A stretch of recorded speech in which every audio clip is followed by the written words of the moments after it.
On this rock I will build my church. 사랑하는 페트라 청소년부 여러분, 이경도 목사입니다. 오늘도 복된 주일을 맞아서 여러분들과 함께 베드로와 예수님 사이에 있었던 일들 중 하나를 다뤄보고자 합니다. 오늘 살펴볼 하나님의 말씀은 마태복음 17장 1절부터 8절까지 있는 말씀이에요. 제가 여러분들 앞에 말씀을 봉독하겠습니다. 하나님의 말씀을 들으시기 바랍니다. 엿새 후에 예수께서 베드로와 야고보와 그 형제 요한을 내리시고 따로 높은 산에 올라가셨더니 그들 앞에서 변형되사 그 얼굴이 해같이 빛나며 옷이 빛과 같이 휘어졌더라. 그때 모세와 엘리야가 예수와 더불어 말하는 것이 그들에게 보이거늘 베드로가 예수께 여쭈어 이르되 주여 우리가 여기 있는 것이 좋사오니 만일 주께서 원하시면 내가 여기서 초막 셋을 짓되 하나는 주님을 위하여 하나는 모세를 위하여 하나는 엘리야를 위하여 하리이다. 말할 때에 호련히 빛난 구름이 그들을 덮으며 구름 속에서 소리가 나서 이르시되 이는 내 사랑하는 아들이요 내 기뻐하는 자니 너희는 그의 말을 들으라 하시는지라.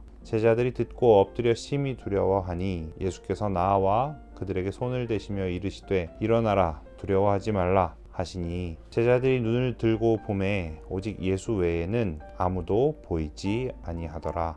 아멘. 목사님이 오늘 여러분들과 나눌 말씀은 마태복음 17장에 등장하는 예수님과 베드로 사이에 있었던 일입니다. 정확히 얘기하면 예수님과 베드로, 야고보, 요한 이 세 제자 사이에 있었던 일이죠. 사실 예수님께서 이렇게 오늘 본문에서 등장하시는 것처럼 동일하게 영광스러운 모습을 보이신 적은 없습니다. 이제 이후에 여러분들과 제가 최후 심판날 새하늘과 새 땅이 이 땅에 이루어지는 그날에 마주하게 될 게 바로 이 예수님의 영광스러운 모습이거든요. 그 이전에 유일하게 바로 그 영광스러운 모습을 목도한 게 오늘 본문에 등장하는 베드로, 야고보, 요한 이 세 제자인 겁니다. 그런데 오늘 말씀을 읽어보면 여러분들 어떻게 느끼실지 모르겠어요. 오늘 말씀에 등장하는 베드로의 한마디 말이 뭡니까? 이렇게 영광스럽게 변하신 예수님 앞에 주님 우리가 여기 있는 것이 좋사오니 만일 주께서 원하시면 여기 제가 초막 셋을 짓되 하나는 주님을 위하여 하나는 엘리야를 위하여 하나는 모세를 위하여 하리이다. 엘리야와 모세가 등장했었기 때문이죠. 그래서 그 셋을 위하여서 초막을 짓겠다고 얘기하는 베드로의 이 말을 우리는 곧잘 인용합니다. 어떨 때 인용하죠? 황홀경 같은 경험을 하고 있을 때, 어떤 일이 벌어질 때 그 자리에 머물러서 이 기쁨을 계속적으로 누리고 싶을 때 우리가 곧잘 이걸 인용합니다. 그렇게 인용하면서 사실 우리가 속으로 생각하는 건 다시금 이때의 베드로를 생각하면서 아유 베드로는 뭔가 예수님이 가지고 계시던 그 큰 뜻, 십자가에 달리시고자 하는 그 뜻을 모른 채 그렇게 또 부족한 제자로 허허거리면서 거기서 그러고 있었다라고 생각하곤 해요. 그렇게 치부해버리곤 하거든요. 그런데 과연 베드로가 그렇게 부족한 모습으로 내뱉은 말이 오늘의 그 한마디인지 좀 생각해 볼 수 있었으면 좋겠습니다. 그도 그럴 것이 사실 오늘 이 본문에 등장하는 베드로의 그 한마디는 우리로 하여금 시편의 한 구절을 생각나게 해요. 시편 84편 10절에 나오는 한 말씀인데 그 말씀이 이러합니다. 주의 집에서의 한 날이 다른 곳에서의 첫날보다 나은즉 악인의 장막에 거하는 것보다 하나님의 성전 문지기로 있는 것이 좋사오니 라는 말씀이에요. 그러니까 시편 84편을 작성한 사람은 하나님의 영광이라는 것을 목도한 사람이었던 것 같습니다. 예수님이 이렇게 변모하시는 것처럼 하나님께서 그 시편 84편을 적은 사람 앞에 나타나셔서 그렇게 변하시고 이런 모습을 보이지 않았는데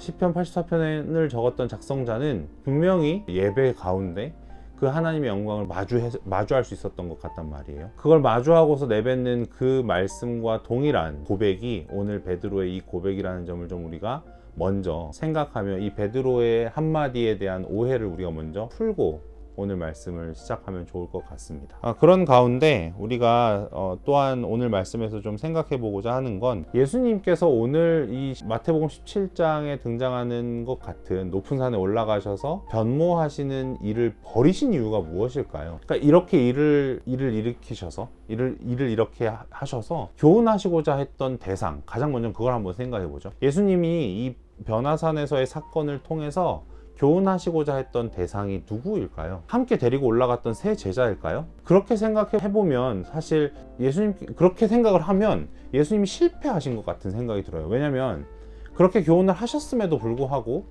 이 일을 겪었음에도 불구하고 제자들은 이윽고 예수님께서 십자가를 지기 위해서 걸어가시는 그 고난의 길 앞에 예수님을 부인하고 또 예수님 앞에서 도망치는 그런 일들을 벌이거든요. 그걸 생각해 보자면 예수님께서 이 일로 교훈하시고자 했던 대상이 아마도 이 세 제자가 아니었겠다라는 생각을 해보게 됩니다. 그럼 세 제자는 오늘 이 사건에서 어떤 역할을 감당할까요? 다른 게 아니라 증인의 역할을 감당하는 거예요. 그러니까 예수님께서 홀로 산에 올라가셔서 이걸 이렇게 변하신 일을 일으키시고 나중에 말로 그걸 전해주셔서 또 제자들이 그걸 말로 받아서 사람들에게 전하는 게 아니라 눈으로 보게 되는 거죠. 눈으로 본 바를 전하게 되는 거예요. 그러니까 베드로와 야고보와 요한이 이걸 실제로 두 눈을 뜨고 목도했기 때문에, 마주했기 때문에 이걸 전해주게 되었고, 그걸 전해받은 복음서의 작성자들도 이걸 쓸 수 있었던 거죠. 그러니까 증인의 역할을 감당한 겁니다. 그리고 이러한 증인의 역할을 감당함으로써 전하고자 했던 내용이 무엇인지는 사실 베드로 후서에 가면 너무나도 명백하게 나와 있어요. 베드로가 서신서를 적으면서 본인이 경험했던 예수 그리스도와의 경험 중에서 유일하게 인용하는 게 다름 아니라 오늘의 이 사건이거든요. 이 사건을 인용하면서 베드로가 이렇게 이야기합니다. 베드로후서 1장 16절에서 18절까지의 말씀 제가 읽어볼게요. 우리 주 예수 그리스도의 능력과 강림하심을 너희에게 알게 한 것이 교묘히 만든 이야기를 따른 것이 아니요 우리는 그의 크신 위엄을 친히 본 자라. 지극히 큰 영광 중에서 이런 소리 그에게 나기를 이는 내 사랑하는 아들이요 내 기뻐하는 자라 하실 때에 그가 하나님 아버지께 존귀와 영광을 받으셨느니라. 이 소리는 우리가 그와 함께 거룩한 산에 있을 때에 하늘로부터 난 것을 들은 것이라. 그러니까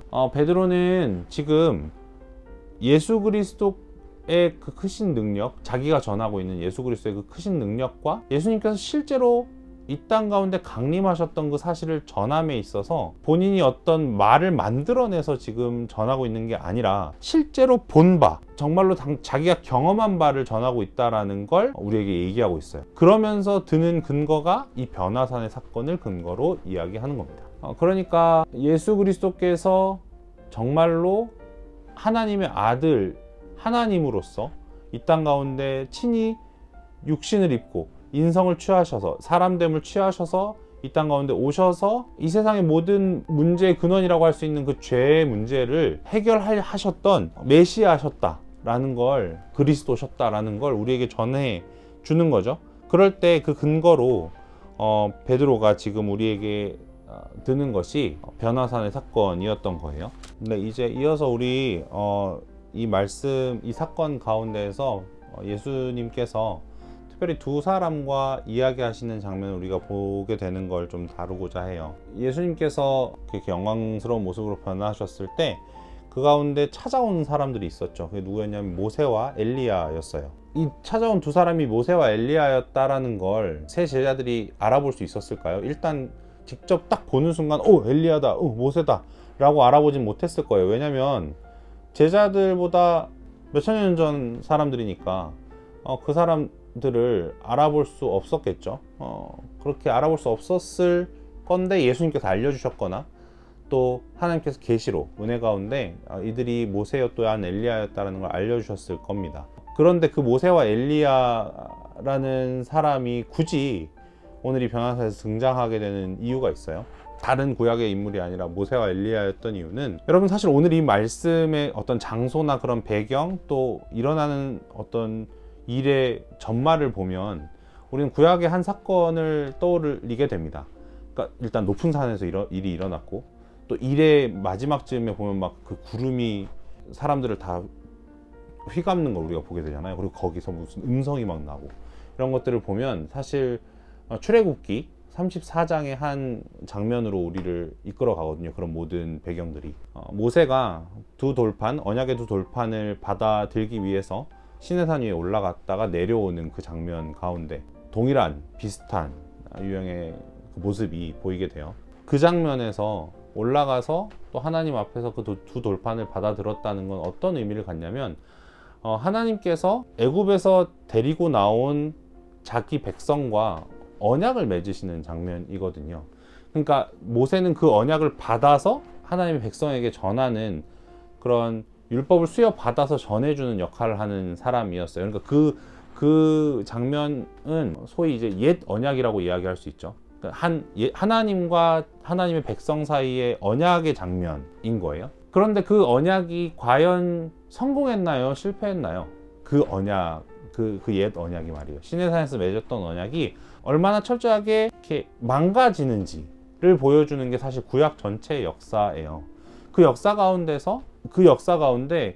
하나님께서 자기 백성을 그냥 내버려 두지 않으시고 지속적으로 권면하시며 돌아오길 촉구하실 때 사용하는 한 직분이 있는데, 직분자들이 있는데, 그게 누구냐면 선지자죠. 그 선지자의 대표가 지금 엘리야인 거예요. 그러니까 모세와 엘리야는 율법과 선지자를 대표한다고 할 수 있어요. 그 율법과 선지자를 대표하는 자들과 함께 예수님께서 대화를 나누시는 겁니다. 율법과 선지자는 그러면 어떤 내용을 우리에게 알려줄까요? 그러니까 구약 전체는 사실 어떤 내용을 우리에게 알려주나요? 다름 아니라 하나님께서 우리와 친히 은혜로 언약을 맺으신 그 언약이지만, 그 언약 앞에 인간이 얼마나 불성실했는지를 보여주는 것이고, 우리 인간 편에서 하나님께로 나아갈 수 있는 방법이라는 건, 그런 길이라는 건, 우리가 자진하여서 하나님 앞에 나아갈 수 있는 방법, 그런 여지라는 건 도무지 없다라는 걸 보여주는 게 율법과 선지자인 거예요. 그러니까 구약은 우리에게 그걸 알려주는 겁니다. 그걸 알려주는 그 구약의 대표적인 인물인 모세와 엘리야 앞에 예수 그리스도께서 지금 무엇에 대하여 이야기를 나누시는지를 사실 마태와 마가는 그렇게 상세하게 기록하고 있지 않아요. 그런데 누가복음의 동일한 장면으로 가보면 어떤 이야기를 나누었는지가 나오거든요. 그게 뭐라고 되어 있냐면, 누가복음 9장에 예수님께서 별세하실 것을 두고 이 둘과 대화를 나누었다라고 되어 있어요. 예수님께서 별세하실 것, 그러니까 고난당하시고 죽으실 것에 대해서 이야기를 나누었다는 거죠. 그리고 게다가 여러분들과 지금 이 별세하실 것이라고 이야기를 했지만, 신약성경이 원래 적혀져 있던 그 그리스어 원어를 그대로 가져와서 얘기해 보면, 그의 엑소더스에 대해서 그 두 사람과 이야기를 나누었다라고 되어 있어요. 예수님께서 자기의 엑소더스와 관련해서 모세 그리고 엘리야와 대화를 나누셨다라고 되어 있단 말이에요. 여러분, 엑소더스는 다름 아니라 영어로 해도 출애굽기의 제목이에요. 출애굽이라는 뜻을 가지고 있는 말이거든요. 그러니까 예수님께서는 지금 자기의 출애굽을 두고 모세와 엘리야와 대화를 나누셨다라는 겁니다. 여러분, 출애굽이 무엇인지 기억해 보도록 하죠. 홍해가 막 갈라지고 그 백성이 마른 땅으로 바다를 걸어가고 이런 일들로 여러분들이 출애굽을 기억하고 있을지 모르지만, 출애굽의 가장 중요한 정의는 이거예요. 하나님께서 당신의 백성을 그들이 종되었던 땅에서 건져내오는 것, 그게 출애굽이에요. 그런데 지금 예수님께서 자신의 출애굽을 두고 구약의 인물들과 이야기를 나누셨다는 겁니다. 자신의 출애굽? 예수님께서 자기 백성들을 그 종되었던 곳에서 인도하여 내실 일을 두고 그 두 사람과 이야기를 나눈 거예요. 그럼 그 방식은 어떠한 것인가요? 이미 사실 오늘 이 본문 앞서서, 오늘 본문이 엿새 후에 혹은 8일쯤 후에라고 되어 있는 것처럼 앞선 사건과 연결되어 있는 사건이거든요. 그럼 그 앞선 사건에는 어떤 사건이 있었냐면, 베드로의 신앙 고백이 있었단 말이에요. 그 베드로의 신앙 고백이, 그러면 제가 여러분들하고 다뤘던 것처럼 예수님께서 내가 네 신앙 고백 위에 교회를 세우겠다라고 이야기하시면서 해피엔딩으로 끝났을까요? 그렇지 않아요.